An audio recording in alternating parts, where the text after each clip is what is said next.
15절입니다. 16장 15절. 보라, 내가 도둑같이 오리니 누구든지 깨어 자기 옷을 지켜 벌거벗고 다니지 아니하며 자기 부끄러움을 보이지 아니하는 자는 복이 있도다. 아멘. 자, 무엇 때문에 아마겟돈 전쟁을 언급하다가 갑자기 도적같이 오시는 주님을 말하고 있는지 우리는 의아해할 수도 있습니다. 마지막 전투에 관한 예언도 중에 이런 경고를 상기시킨 것은 아마겟돈 전쟁과 주의 재림이 연관되어 있음을 강력하게 시사하기 위한 것이 아닌가 생각이 듭니다. 그래요, 여러분. 러크만이라는 학자는 여기에 도적같이 오시는 주님을 언급한 것이 환난 후 휴거를 대비하는 경고라고 설명했으나 환난 시대의 사람들은 이미 휴거가 일어난 힘으로 주님이 도적같이 오실 수가 없습니다. 틀린 거죠. 후 3년 반인 1260일이 지나고 나면 주님이 재림하시기 때문에 도적같이 온다는 말씀이 환난 시대 성도들을 위한 그 말씀이 아닌 것임을 우리는 알 수가 있습니다. 러크만이 잘못 해석한 거죠. 주님은 여기서 자기 백성을 사랑하시는 세밀함을 지금 보이고 있습니다. 환난 시대에 이런 끔찍한 일들이 있을 것이니 준비하고 또 준비된 신부가 되어서 대환난에 남지 말라는 조용한 권고가 여기에 암시되어 있는 겁니다. 이 구절은 환난 시대의 휴거가 아니라 환난 전 휴거를 염두에 두고 하신 말씀인 것을 우리가 알아야 됩니다. 러크만이 잘못 해석한 겁니다. 주님은 도적같이 오시겠다고 지상에 계실 때 여러 번 말씀하셨고 성경 곳곳에 이것에 대한 것을 언급하고 있습니다. 데살로니가전서 5장 2절로 3절을 보십시오. 주의 날이 밤에 도적같이 이를 줄을 너희 자신이 자세히 아미라. 저희가 평안하다 안전하다 할 그때에 잉태된 여자에게 해산 고통이 이름과 같이 멸망이 호련히 저희에게 이르니 결단코 피하지 못하리라 했고, 또 마태복음 24장 40절로 44절에 보게 되면 그때에 두 사람이 밭에 있으니 하나는 데려감을 당하고 하나는 버리움을 당할 것이요 두 여자가 매를 갈고 있으니 하나는 데려감을 당하고 하나는 버리움을 당할 것입니다. 그러므로 깨어있으라. 어느 날에 주가 임할는지 너희는 알지 못함이니라. 이렇게 말하고 있지 않습니까, 여러분? 그래요. 도적같이 온다는 말씀은 언제 와도 주님을 맞이할 수 있도록 깨어있으라는 권면으로 이어지는 겁니다. 도적같이 오시는 때는 그리스도의 날입니다. 우리는 지금 그리스도의 날, 즉 주님의 공중 강림을 지금 우리는 기다리고 있는 것 아니겠습니까? 주님이 오시는 날은 아무도 모르기 때문에 항상 깨어있지 않으면 불시에 예기치 않은 날, 생각지도 못한 때에 오시는 주님을 영접할 수가 없습니다. 마가는 좀 더 구체적으로 깨어있을 것에 대해서 말씀을 했습니다. 주의하라, 깨어있으라. 그때가 언제인지 알지 못함이니라. 13장, 마가복음 13장 33절에서 얘기하고 있습니다, 여러분. 그래요. 이처럼 영적으로 잠든 상태에 있게 되면 하나님을 알되 하나님으로 영화롭게도 아니하며 감사치도 아니하고 오히려 그 생각이 허망해지며 미련한 마음이 어두워지고 자기는 지혜 있다고 생각하나 어리석은 자가 되어서 썩어지지 아니하는 하나님의 영광을 썩어질 사람과 금수와 버러지 바꾸는 그런 세속적인 사람이 되고 마는 겁니다. 다시금 우리가 여러분 한번 생각해 볼 말씀이 있습니다. 자기 옷을 지켜라. 도적같이 오시는 주님을 맞이하기 위해서는 깨어있을 필요가 있지만 깨어있지 않으면 벌거벗고 다니는 자가 되어 수치를 면할 수밖에 없습니다. 자기 옷을 지키라는 것은 깨어있으라는 것이죠. 깨어있어라. 깨어있어라. 지금은 사실 깨어있을 때입니다. 세계에 돌아가는 정세를 보게 되면 여러분 지금 주님이 오실 날이 멀지 않은 것은 사실이 있습니다. 깨어있어야 됩니다. 16장 16절입니다. 새 영이 히브리음으로 아마겟돈이라는 것으로 왕들을 모으더라. 15절에서 잠시 본제를 벗어났지만 16절에서 다시 아마겟돈 전쟁으로 이어집니다. 용과 짐승과 거짓 선지자의 입에서 나온 개구리 같은 더러운 새 영이 히브리음으로 아마겟돈이라는 것으로 왕들을 모았습니다. 마지막 전쟁의 결정장이 여러분 이 아마겟돈이라는 징후로 나와 있습니다. 아마겟돈의 정확한 발음은 여러분 뭐냐면 하르마게돈입니다. 하르마게돈이 아마겟돈의 정확한 발음입니다. 이것은 무기또란 뜻이거든요. 무기또, 하무기또. 여기에 아마겟돈이 실제의 장소냐 상징적인 어떤 곳이냐 하는 문제가 야기되는데 그것은 무기또의 산이 존재하지 않기 때문입니다. 사실 무기또의 장소가 없어요. 산이 없어요. 요한의 시대에 무기또 위에 세워진 작은 언덕 높이가 70피트밖에 안 돼서 산이라 부르기에는 이상한 약간 언덕이라고 할 수 있죠. 언덕. 산은 아니고. 그래서 무기또 산보다는 무기또 성이라고 하는 것이 낫다고 말하는 일도 있습니다. 아마 아마겟돈은 무기또 근처의 산간 지역이나 동시에 무기또와 갈멜산을 가리킨다고 볼 수도 있습니다. 이곳의 북서쪽에는 엘리야가 바알 선지자를 죽인 기손강 하우가 있는 갈멜산이 있고 남동쪽에는 사울왕이 죽었던 길보아산이 있습니다. 그리고 북동쪽에는 모든 것을 내려다보는 다볼산이 있습니다. 여기는 바락과 여선이자 드보라가 시스라와 그 병거를 쳐부순 곳입니다. 그래서 여러분, 윌리엄 뉴엘 학자는 뭐라고 했는지 아십니까? 사사기 4장과 에레미야 46장 18절을 통해 느낄 수 있는 것은 하르마게돈이 있는 산이 다볼산인 것 같다고 주장하고 있습니다. 그러나 지도상으로 보면 무깃도와 다볼산은 상당한 거리가 있어서 그의 주장은 다소 무리인 것 같습니다. 무깃도는 해안의 평지와 에스드라엘론 골짜기 사이에 주요한 길목을 내다보는 고대 도시입니다. 여기서는 많은 전쟁이 치러졌고 드보라의 전쟁은 물론 아시아의 왕이 예후의 화살에 맞아 죽은 곳도 이곳이고 또 요시아 왕이 애굽의 바로노와 싸움에서 죽었던 곳이 바로 이곳입니다. 또한 이곳은 BC 1468년 여러분 투트모스의 3세에 의한 싸움에서부터 1917년 무깃도의 알렌 비경의 싸움에 이르기까지 언제나 주요 여러분 전쟁터였습니다. 무깃도가. 원래 무깃도라는 자르다, 공격하다, 약탈하다 뜻을 갖고 있는데 여기서 약탈의 산, 곧 전장이라는 의미를 유추해 낼 수도 있습니다. 어쨌든 아마겟돈이 무깃도와 그 접해 있는 에스드라엘론 평야를 지칭한 것은 확실합니다. 귀신의 여긴 이 세형이 왕들을 이곳으로 모읍니다. 오늘날 세계 전쟁의 장소로 지목받고 있는 에스드라엘론 평야의 이 이스라엘 계곡에는 여러분 입간판이 서 있는데 우리나라 계곡이나 골짜기라는 인상은 없고 넓은 평원 같은 느낌입니다. 지역물도 없는 이곳에서 수억의 병력이 집결해서 싸운다는 것이 잘 이해가 되지는 않지만 아마도 마지막 전쟁터로 병력이 집결할 장소로 정해진 것은 확실합니다. 다시금 17절입니다. 16장 17절. 일곱째가 그 대접을 공기 가운데 쏟으며 큰 음성이 성전에서 보좌로부터 나서 가로되 되었다 하니, 일곱째 천사가 그 대접을 공기 가운데 쏟자 큰 음성이 성전에서 보좌로부터 나서 다 되었다라고 합니다. 공기 가운데란 공중을 의미하며 여러분 용과 짐승이 권세를 잡고 있던 곳입니다. 여기서 재앙을 내린다는 것은 짐승을 경배하는 자들과 적그리스도의 치하의 세상 권세자들에게 치명적인 타격을 주겠다는 그런 뜻입니다. 큰 음성이 성전에서 보좌로 나왔다는 것은 하늘의 성전에서 나온 음성인데 그것이 보좌에서 나왔다는 겁니다. 여기서 하늘의 성전과 보좌의 어떤 관계를 찾아볼 수가 있을 법도 합니다. 여기서 성전은 성수라는 의미를 갖고 있습니다. 하나님이 보좌가 성수라는 의미로 받아들여도 좋다는 뜻일 수도 있다는 얘기죠. 왜? 성수에만 계신 하나님에 대한 선입관이 보좌와도 연관되기 때문입니다. 하늘의 성전에서 하나님이 보좌로부터 음성이 나왔다는 것은 하나님이 임재하신 곳이 성수요, 성수가 바로 하나님이 보좌라는 말 수도 있다는 겁니다. 여러분. 이제 일곱째 대접을 쏟은 뒤에도 하늘의 성전에서 나는 큰 음성이 하나님의 목적이 성취된 것을 선언하고 온 땅에 심판이 내리고 큰 지진과 우박, 번개, 천둥 이 심판에 대한 선포가 성전과 보좌에서 나온다는 것은 하나님이 임재하신 그곳이 우주의 통치 본부가 되는 것을 시사하는 겁니다. 여러분. 되었다. 이 되었다는 말이 문자적 의미는 일어났다, 성취되었다, 완성되었다 그런 뜻입니다. 헬라어 원어로는 되었다는 것이 여러분 게고넨입니다. 게고넨. 되었다, 게고넨. 이 헬라어 게고넨은 하나님의 목적 성취를 나타내는 단어로 쓰입니다. 다시 말해 인, 나팔, 대접재앙의 심판이 다 끝났다라는 선포가 바로 게고넨 되었다라는 말입니다. 일곱 대접재앙 후에는 인간이 영원히 문턱에 서게 되는데 마침내 마지막 재앙이 일곱째 대접을 쏟았으니 이제야 심판이 끝나게 되었다는 것은 하나님의 음성이 여러분 들리는 겁니다. 이것은 안도감에서 나온 말이 아니라 하나님이 예언하고 선포한 일은 반드시 성취된다는 사실을 강하게 실증해주는 여러분 말씀이기도 합니다. 다시 우리가 18절을 봅니다. 16장 18절. 번개와 음성들과 뇌성이 있고 또 큰 지진이 있어 어찌 큰지 사람이 땅에 있어 음으로 이같이 큰 지진이 없었더라. 다 되었다라는 음성과 함께 번개, 음성들, 뇌성, 큰 지진이 있었습니다.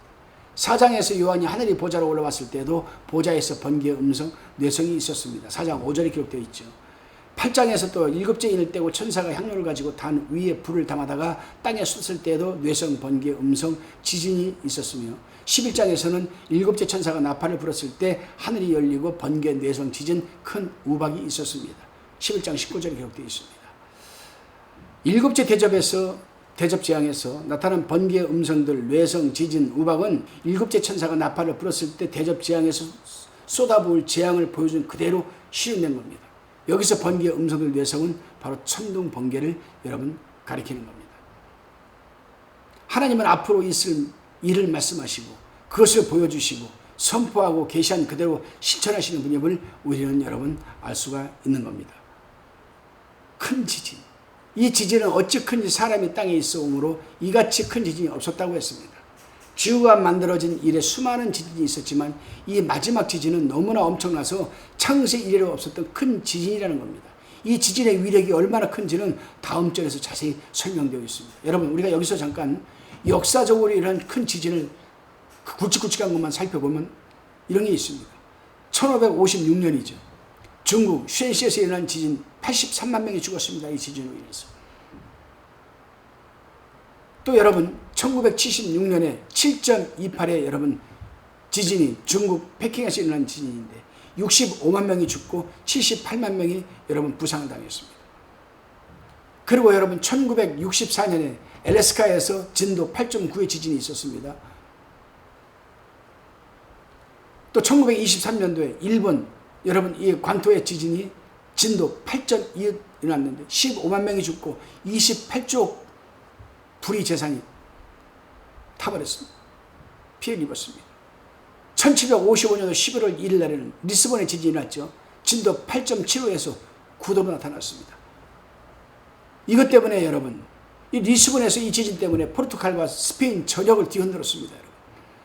역사상 일어난 가장 큰 지진은 진도 8.9로 나와 있는데 진도 8.9라는 것은 핵폭탄 100개를 터뜨린 것과 맞먹는 것으로 여러분 1000메가톤급에 속하는 겁니다. 그러나 앞으로 대환란 때 일어날 지진은 진도 15에서 20에 가까운 대지진이 되지 않을까 생각이 듭니다. 전 세계의 도시가 다 무너져 버린다면 그 정도의 위력이 어떤 것인지는 여러분 한번 상상해 보시기 바랍니다. 19절입니다. 큰 성이 세 갈래로 갈라지고 만국의 성들도 무너지니 큰 성 바벨론이 하나님 앞에 기억하신 바 되어 그의 맹렬한 진노의 포도주잔을 받으매. 여기서 큰 성이 무엇이냐를 가리키는 것은 논란의 대상이 됩니다. 11장 8절에서는 이 큰 성이 영적으로 소돔과 애굽이며 주께서 십자가에 못 박히신 곳이라고 또 있어서 예루살렘이 명시되어 있었으니 여기서는 큰 성 바벨론이라고 나와 있어서 앞에 큰 성과 뒤 큰 성 바벨론을 분리하기가 쉽지 않다고 하여서 대부분의 어떤 주석가들은 큰 성을 바벨론으로 보고 있습니다. 만일 여기서 예루살렘서를 받아들인다면 큰 성이 예루살렘이 세 갈래로 갈라지고 큰 성 바벨론이 하나님 앞에 기억하신 바 되었다고 따로 해석해야만 됩니다. 예루살렘이 세 갈래로 갈라진 이유가 무엇일까? 예수님이 재림하실 때 예루살렘은 융기현상이 일어나서 여러분 이 예루살렘이 지금보다 높이 들릴 것이라는 점을 생각해 볼 수가 있죠. 융기현상, 바다에 있던 여러분 이 산이나 땅이 위로 올라오는 현상. 그래서 예루살렘이 지금보다 더 높아질 것이다. 천년 왕국의 수도로서 예루살렘에는 상당한 지형 변화가 일어날 것은 예상됩니다. 만국의 성도는 무너지는 반면에 예루살렘은 높이 솟아오릅니다. 예루살렘이 세 갈래로 갈라질 때 감난산도 둘로 갈라지고 예수님이 동편 감람산에 재림하실 것입니다. 또 예루살렘이 갈라지는 이유는 적그리스도가 자기 우상을 성전에 씌웠기 때문에 성전이 더럽혀졌으므로 성전터를 정화한다는 의미도 아마 있을 겁니다. 왜냐하면 여러분 다니엘서 9장 27절에 보게 되면 그가 장차 많은 사람으로 더불어 한 이래 동안의 언약을 굳게 정하겠고 그가 그 일의 절반에서 제사와 예물을 금지할 것이며 또 잔포하여 미운 물건 즉 적그리스도 우상이죠. 이 미운 물건이 날개를 의지하여 설 것이며 또 이미 정한 종말까지 진노가 한패케 하는 자에게 쏟아지리라고 예언했기 때문입니다. 그래요 여러분 불법의 사람 멸망의 아들이요 대적하는 자인 적그리스도는 범사에 일컫는 하나님이나 숭배함을 받는 자 위에 뛰어나 자존하여서 하나님 성전에 앉아 자기를 보여 하나님이라고 하기 때문에 예루살렘은 적그리스도의 통치 본부로 변하여 여러분 더럽혀지게 되는 겁니다. 이것은 마태가 표현한 대로 다니엘이 말한 바 멸망이 가져간 것이 거룩한 곳에 선 것 그거 똑같은 거죠. 그러므로 적그리스도의 우상으로 더럽혀진 예루살렘을 그냥 둘 수는 없는 것 아니겠습니까? 적그리스도가 앉았던 자리에 주님이 앉을 수는 없는 것 아니겠습니까? 그래서 예루살렘에 큰 지진을 일으켜 대대적인 지형 변화를 일으키고 예루살렘은 높이 솟아오르게 함으로써 천년왕국 시대의 수도가 되는 것이 아닌가 생각을 합니다. 그러나 예루살렘이 어떻게 어느 방향으로 세 쪽으로 나눠질지는 알 수 없습니다. 다만 감남산을 중심으로 하여서 갈라진다는 것은 확실합니다. 만일 세 쪽으로 분리시켜 말한다면 감남산을 동쪽과 서쪽으로 구분하고 나머지 남북 방향으로 떨어진 곳을 한 곳으로 모아 세 갈래로 볼 수 있을 겁니다. 이것은 확실치 않지만 스가랴 14장에서 그 암시를 찾아볼 수가 있습니다. 만국의 이제 성들, 만국의 성이 무너졌다는 것은 이 지진이 국부적 지진이 아니라 세계적인 지진임을 시사하고 있습니다. 지구촌 전체가 여러분 이 침망같이 흔들리는 지진이죠. 이사야는 대지진의 양상을 너무도 자세히 묘사했습니다. 이사야서 24장 17절로 20절에 보게 되면은 여러분 이 당시의 사건을 이렇게 얘기합니다. 예언한 거죠.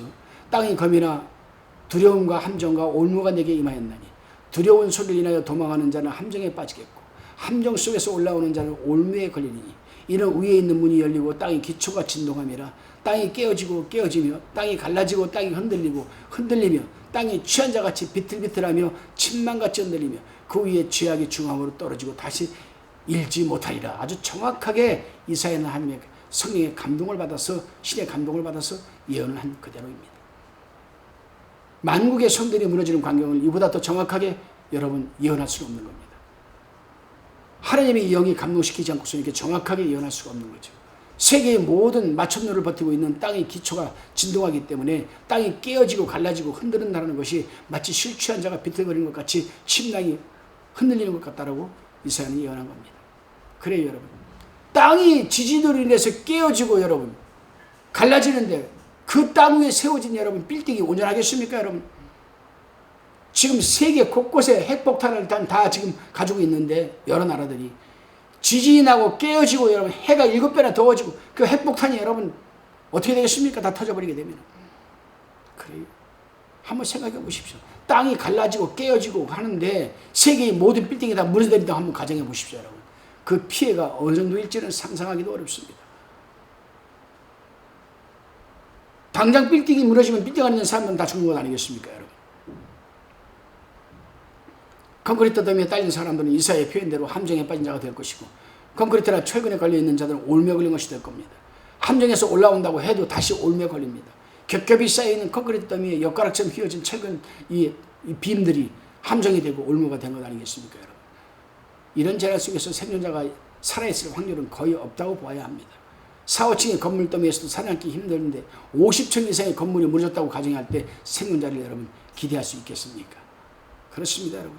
이러한 지진 피해는 단순 사고가 아니죠. 우주적 재난이므로 세계 모든 도성이 무너져 불타고 그 연기와 독가스로 인해서 건물 밖에 있는 사람들도 여러분 견디기 어려울 겁니다. 빌딩만 무너지는 게 아닙니다 여러분. 본문에 보니까 거대한 지형 변화가 일어나는 거예요. 절벽이 떨어지고 산사태가 일어나고 바닷속에 있는 산이 올라오고 이 과정에서 죽은 사람들이 지천에 널리게 되고 곳곳에 시체 썩는 냄새, 화재로 인한 연기, 유독가스, 지진 때 받은 충격 등 완전 좀비 세상이 되는 거죠. 좀비 세상. 그래요 여러분. 아마 만국의 도성들이 무너졌을 때를 그때를 가상해서 컴퓨터가 그 피해를 영상으로 유추해서 그려낸다면 아마 소름 끼치는 좀비 세상이 아마 그려지게 될 겁니다. 적그리스도의 자리는 사단의 자리입니다. 여러분. 사단이 보좌하며 여러분 이 쏟아붓는 진노라고 해야 합니다. 적그리스도의 우상이 선 도시마다 모조리 다 여러분 무너져 내릴 겁니다. 여러분. 그래요. 우리는 참 어찌 보게 되면 이 시대에 지금 우리가 살고 있는 이때가 가장 행복하지 않을까. 우리 시대가 우리 아마 후대 2대 후손들이 살아갈 때가 가장 힘들지 않을까 그런 생각을 여러분 한번 해봅니다.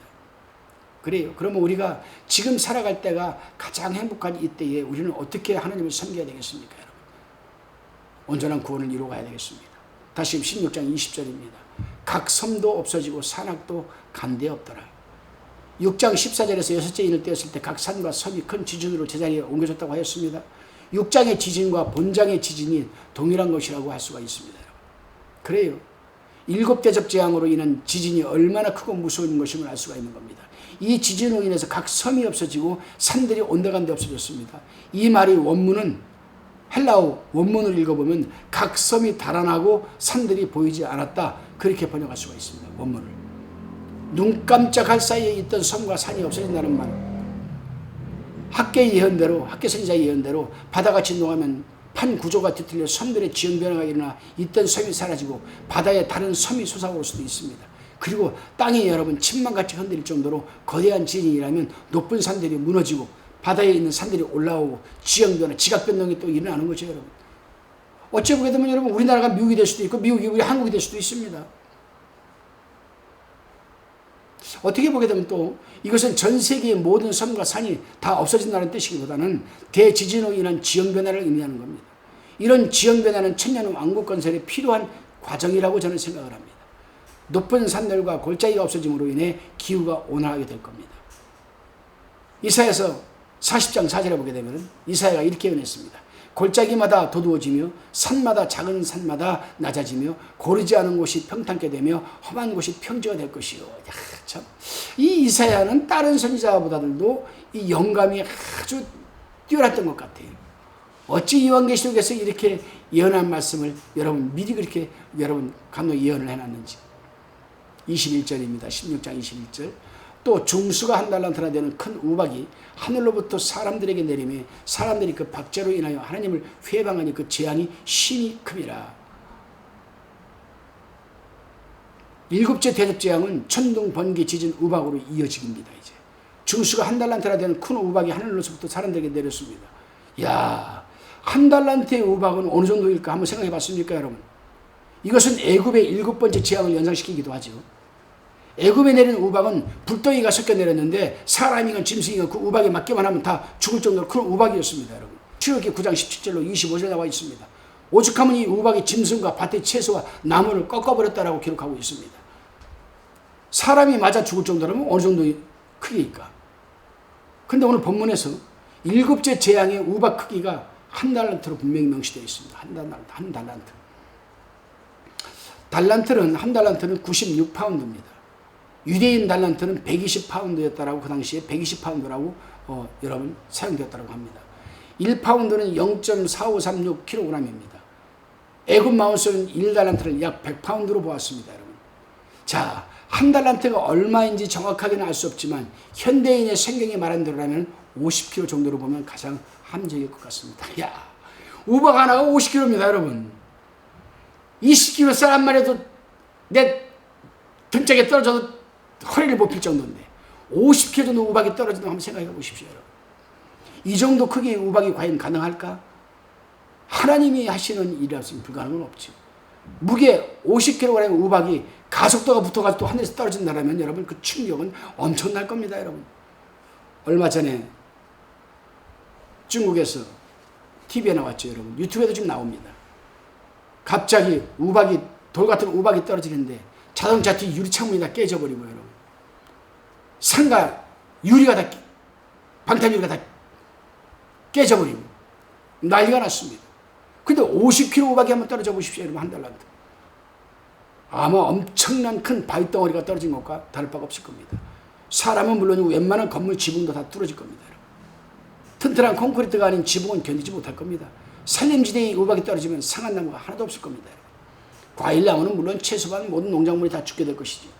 지진이 나서 여러분 온통 땅이 뒤틀리고 건물이 다 무너지고 산이 무너지고 해일이 일어나서 해안지대를 덮었는데 그나마 지진 피해를 입지 않은 가축, 사람, 동식물들이 이 거대한 50kg의 우박으로 여러분 박살이 나는 겁니다.